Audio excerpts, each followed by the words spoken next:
আমার কাছে মনে হয় যখন মন খারাপ হয় তখন ঘোরাঘুরি করলে মন অবশ্যই ভালো হয়। মন ভালো করার জন্য ঘোরাঘুরির কোনো বিকল্প নেই। আসসালামু আলাইকুম। আমার নতুন একটি ভিডিওতে সবাইকে স্বাগতম জানাই। কেমন আছেন আপনারা? আপনাদের সাথে আছে আমি ইশরাত জাহান লিমা। সকাল থেকে আজকের ভিডিওটা শুরু করলাম। সকালে উঠেই দেখি যে কারেন্ট নাই, রাত্রেও কারেন্ট ছিল না। খুবই কারেন্ট ডিস্টার্ব করতেছে। এখানে দিনে 3-4 ঘন্টা থাকতেছে, রাতেও 3-4 ঘন্টা থাকতেছে, বাকি সময় আর থাকতেছে না। মানুষ অসহ্য হয়ে গেছে গরমে। শুধু কি এইদিকে লোডশেডিংয়ের সমস্যা না পুরো বাংলাদেশে?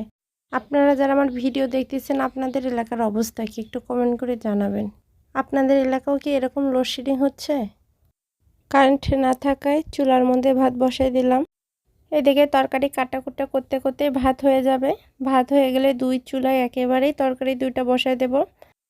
আজকে লইট্টা মাছের শুটকি রান্না করব, আর আয়নের বাবার জন্য আলু দিয়ে বেগুন ভাজি করব। আপনারা যারা আমার ভিডিও আগে থেকে দেখেন আপনারা তো জানেন আয়নের বাবা কোনো মাছ খায় না। শুটকি যেহেতু মাছ দিয়ে তৈরি, শুটকিও খায় না। যেদিন মাছ অথবা মাছ জাতীয় কোনো কিছু রান্না করি সেদিন আয়নের বাবার জন্য আলাদা কোনো একটা তরকারি রান্না করতে হয়। এই যে ছোট ছোট যে বেগুনগুলো দেখতে পাচ্ছেন এগুলা কিন্তু পাহাড়ি বেগুন। এগুলো আমাদের এলাকার দেশি বেগুনের থেকে খেতে অনেক মজা, যেহেতু সার বীজ দেওয়া হয় না। এই বেগুন দিয়ে যে কোনো তরকারি রান্না করলে ওই রান্নার স্বাদ দ্বিগুণ বেড়ে যায়। আল্লাহ যদি কখনো আমাকে পাহাড়ে নেওয়ায় তাহলে আমি আপনাদের সাথে পাহাড়ের মানুষের জীবনযাত্রা আমি এটা নিয়ে আপনাদের একটা ভিডিও তৈরি করব ইনশাল্লাহ। আমি যেহেতু এই এলাকায় আছি, অনেকবার পাহাড়ে গেছি, কিন্তু এরকম করে পাহাড়ের কোনো ভিডিও করা হয়নি।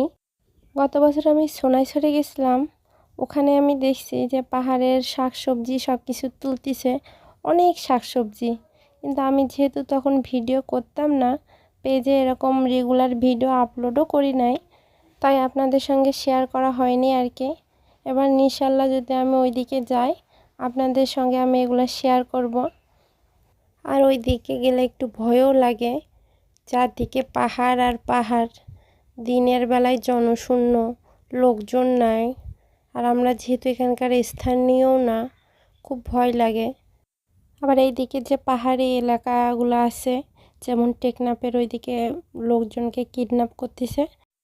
টেকনাফ এরিয়াতে এটা রহরহ হচ্ছে, গত 1 বছর ধরে এরকমটা হচ্ছে। কিডন্যাপের পর নাকি অনেক মোটা অঙ্কের একটা টাকা দাবি করে, কেউ দিতে পারলে তাকে ছেড়ে দেয়, আর যদি কেউ দিতে না পারে তাহলে নাকি তাকে মেরে ফেলে।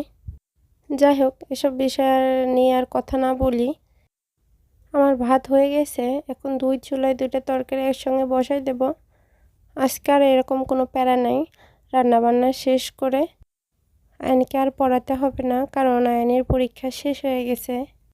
আজকে মা ছেলে দুইজন মিলে রেস করব। আজকে আর ওকে কোনো প্যারা দেব না। আজকে আয়ন শুধু খাবে দাবে আর খেলবে। আয়নের যেহেতু পরীক্ষা শেষ, ও বারবার বলতেছে আম্মু একটু ঘুরতে নিয়ে যাও আমাকে, আমি ঘুরতে যাব। ও নাকি বান্দরবনে যাবে।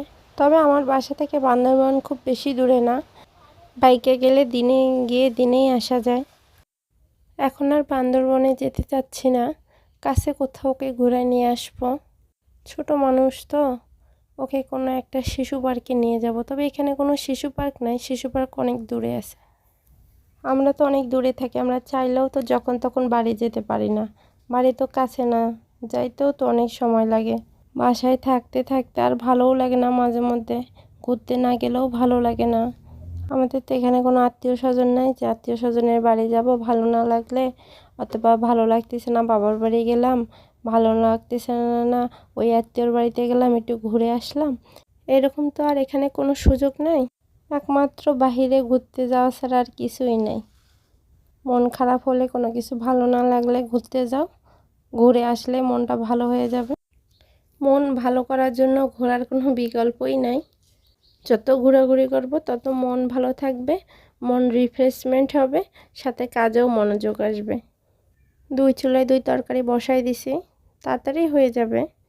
আসলে রান্না করতে বেশি সময় লাগে না, তবে কাটাকুটি করতে, সব কিছু ধুইতে অনেক সময় লাগে। প্রতিদিন সকালে ভাবি যে আজকে কী রান্না করব। আমাদের যদি খেতে না হইতো তাহলে কেমন হইতো বলেন তো। আসলে খেতে না হলে হয়তো বা কেউ চাকরি বাকরিও করতো না, এত কষ্টও করতো না। শুধুমাত্র খাওয়ার জন্যই সবাই নিজ নিজ জায়গা থেকে কাজ করেই যাচ্ছে। এই 2 চুলায় রান্না বসাই দিয়ে সব কিছু এখন গুছাই নেব। আয়নের বাবার আবার ভাত বাড়তে হবে, টিফিন বাটি ধুইতে হবে। সব কিছু একবারে ধুয়ে আজকে গুছায় রাখবো। আজকে সারাদিন আর কোনো কাজ করব না, একবারে রান্না করে নিছি। এই তো আয়নের বাবা চলে গেলে আর কোনো কাজকর্মই নাই। মা ছেলে দুজনে আজকে রিল্যাক্স করব।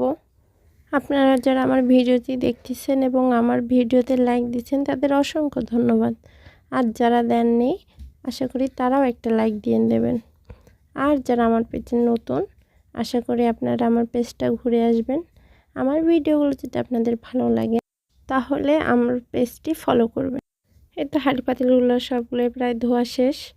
এখন সব কিছু গুছিয়ে তরকারি প্রায় হয়ে গেছে। লবণ ঝাল ঠিক আছে কিনা সব কিছু চেক করে তারপর চুলা বন্ধ করে দেব। যাই হোক, আমি প্রায় ভিডিওর শেষ প্রান্তে চলে এসেছি। আপনারা সবাই ভালো থাকবেন, সুস্থ থাকবেন, আমাদের জন্য দোয়া করবেন। আল্লাহ হাফেজ। আসসালামু আলাইকুম।